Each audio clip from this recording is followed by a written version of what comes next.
Hey everybody, welcome back to Cooking with Holly B, and today we are going to make creamy chicken casserole. There's probably tons of names for it professionally, but I don't know what they are. We're just going to go in with it. My pan is preheated. The oil should be hot. Chicken has been dredged. If you are unaware what that is, that means that you will take your chicken, put it in flour, mix it around, pull it out, and this way you have all these little flour pieces. We're going to just put this all in the pan.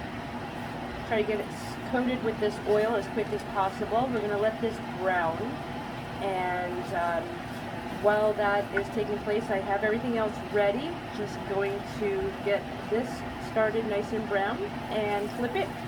I'll be back here shortly. Now I have everything in here, not so crowded in the pan, meaning one layer. And you know, everybody says you should salt and pepper everything first.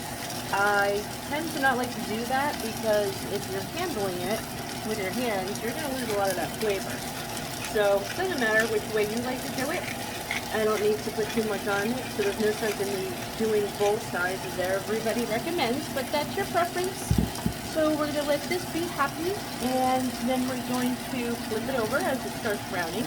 We're not going to cook it all the way, because we're going to be putting it in the oven. Remember, it's a casserole, so it's going to continue to cook. We're going to let this brown, flip it over, and continue on the next steps from there. Okay, so this is about where you want to start pulling them off after you turn them. Got a nice little brown color to them. Even if it's only on one side, you don't want to overcook it. Okay, so what we're going to do now, put it on the paper lined plate, get some of that extra oils off it. I don't know about you, oily food tends to drive me bananas and my stomach doesn't like it so much. So we're going to try and get as much oil out of here as we could, like a normal fried food. And then we're going to go on to another fun step, and that's going to be sauteing some onion and some garlic to make the next layer of this yummy dish. I'm going to put this part in a casserole dish as soon as I get some oil patted off of it, because we're just going to be putting layers onto the casserole dish. Okay, so right now I'm going to have turned down the heat a pinch, because I'm sure once I put these onions in, they're going to scream, but that's okay. So I am not going to do fresh mushrooms. I have canned mushrooms, so I'm going to give you a little bit more information about that here shortly as to what I'm going to do with that. Has something to do with our liquid. You never have enough garlic, can you? The garlic thing is here in New Jersey, believe me. Okay, so let's give this guy a little bit here. Look at that. Woo! Softened and fragrant, not burnt. So especially when at a hot pan, I'm taking it off the heat a little, let it tone its little attitude down. Okay, saute. Just a like couple minutes, maybe, maximum. Say what's passed so far. Maybe a minute. Get them a little happy in the pan. I don't know if you can see that. Fragrant. That's what we're looking for. Fragrant, not burnt. Fragrant. Not so much maybe. I mean, if you prefer some texture, I don't mind leaving the onions a bit al dente, chewy, crispy on the inside, if you will. Otherwise, everything to me is just super soft and not getting any textures out of anything, like if you added like crunch or something on top. So we'll do this, and I'll show you next steps here with what we're going to do with the liquids. Alright, so next I'm going to put this on top of the casserole. I moved the casserole over, I hope you can see that. So you can just see that I'm just going to sprinkle it on randomly, just to get that all happy and flavorful, bits and pieces. Doesn't look like there's enough, but there certainly is. And you notice I have not been cleaning out the pan. Reason being, I want all that yum in there. That likes yum at the bottom. Obviously known as fond. So now what we're going to do is we're going to take 3 tablespoons of butter. We'll do it like this. Say 1, and 2, and 3, and let that melt, and put my butter back in the fridge. Now the trick here with our mushrooms. Mushrooms always have liquid. We only need X amount of liquid. Now, if this is supposed to be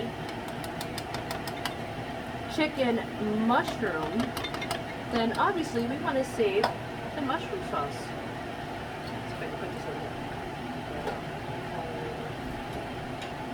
Okay, so right here we've just rendered approximately 3/4 of a cup. So that means if we only need about 1.5 cups of liquid, then we just fill the rest up with chicken broth. So that's a cup. I'm going to say that's 1.5 cups. Okay? So this way we have our mushroom sauce. Now get this melted. Then we're going to add 3 tablespoons of flour, obviously, because we're going to make a roux.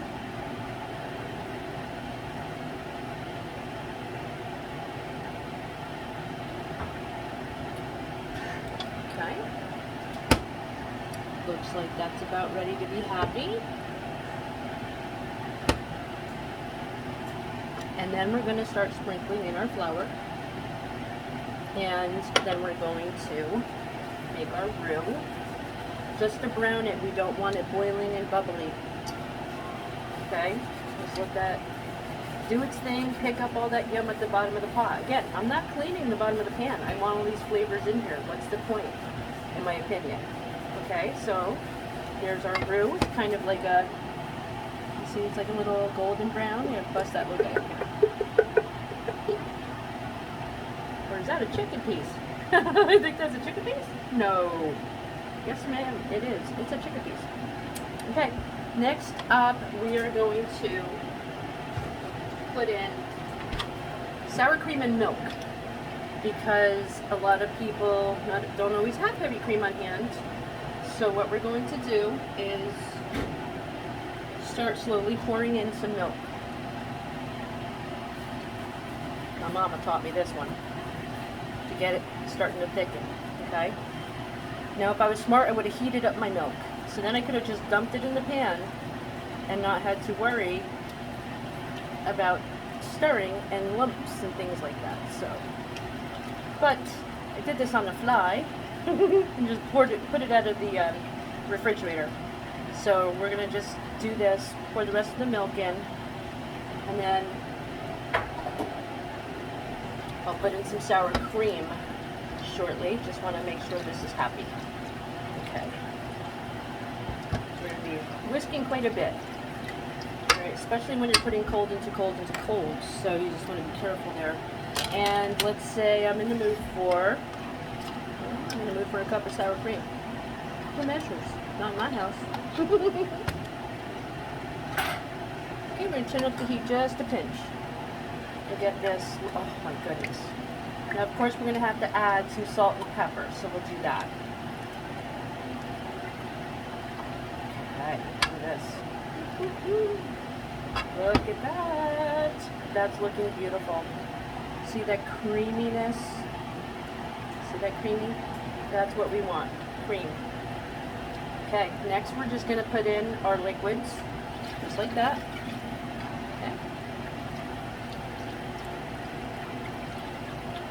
Meantime, you're probably wondering, well, what on earth happened to those beautiful canned mushrooms? Because I was too lazy to cut up fresh ones.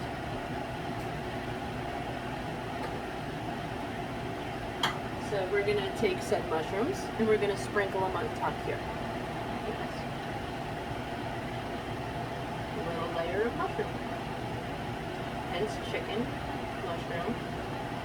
Ken covers this casserole dish really nicely. I'm having a hard time speaking today for some reason. Alright, I'm going to let this thicken up, and I'll be back. Okay, while we're waiting for this to do its magic, I heard rumor that you should put in just a little bit of lemon juice. Not quite positive why, but I'm just going to... I saw them put in freshly squeezed once upon a recipe. And so we'll just do that. Acidity and cream. For some reason, are friends. I always thought they would separate. You ever had a cup of tea? You accidentally put milk and lemon juice. So fresh salt and pepper to taste. Okay, and you notice it curdled right up, and I was always mortified when I was a kid. Like, what on earth just happened there? So we understood the chemistry. My mother looked at me like I was nuts. I was like, what'd you do? I don't know. It just curdled on me. So this is starting to thicken. Once it's, say creamy. I'm not going to say like a real heavy duty gravy. Just a little thicker than this, obviously. Watch if you can see this. See how this is a little runny? We want it almost like a gravy consistency that you would do for mashed potatoes. Okay, this is about as thick as I want it. Until it's kind of pulling away from the pan like that, that is plenty good enough. Turn up the heat. Oh, so satisfying. Just to watch it come up over everything. Look at that. Oh my goodness. Yeah, that's heaven right there.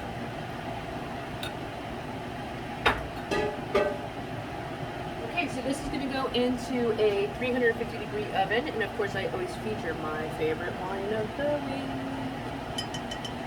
Robert Mondavi Woodbridge Merlot. So this beauty is going to go into the oven, 350 degrees, say about, check it in 20 minutes. That'll give me time to do our egg noodles, and our casserole will go on top of the egg noodles. See you in a bit. Okay, we're on to a rolling boil, and the reason why I love this pot, it has a strainer on it. So that's one less thing I have to wash, is another cooking item. Rolling boil. These noodles say 8 to 10 minutes. 1 cup, 2 cups, 3 cups. We'll make it 4 in case my little one wants one. Oh, there's only a little bit left. What do you think? Put another little handful in. So of course we'll continue to stir, and I'm gonna check it at 8 minutes. I have the timer going right now, and we're gonna give this a peek. Make sure it's al dente, meaning not entirely mushy. Nobody likes mushy noodles. Always pay attention when you're cooking your noodles. Pasta, rice, anything along those lines. Follow those directions precisely for the best outcome. I did not salt the water. We are trying to cut down on sodium. So there's always a rhyme and reason for everything the chefs do, but I'm not salting the water. I'm going to serve immediately. While I'm here listening to our favorite tunes, I just want to point out to anybody that's new to cooking, don't cover your pot completely. Turn down the heat. Remove the pot up, say, 2 inches. This way the starches are not going to overflow your pot and end up all over your cooktop. Now, this is an electric, and I went from high to, say, 7.5. Every cook surface is different. You still want a little bit of a rolling boil like this. If you can see that there's a little rolling boil. And then this way you can guarantee that they're going to cook on time, but they're not going to make your home a disaster area with lots of hissing. Okay guys, here comes plating. Unveiling our components here. Yes, I just threw them in the sink. That as well. So now we're going to, like I said, we take our pasta right away. And that is so you don't have to use salt. Put some beautiful, perfectly cooked pasta. Like that. Then you take this amazing chicken and gravy. Oh my goodness, I'm just going to stir it up a little. Get some of that butter and cream down at the bottom where we want it. Look at that. Then, ready? Here we go. Look at that. So delicious. We'll take some more cream.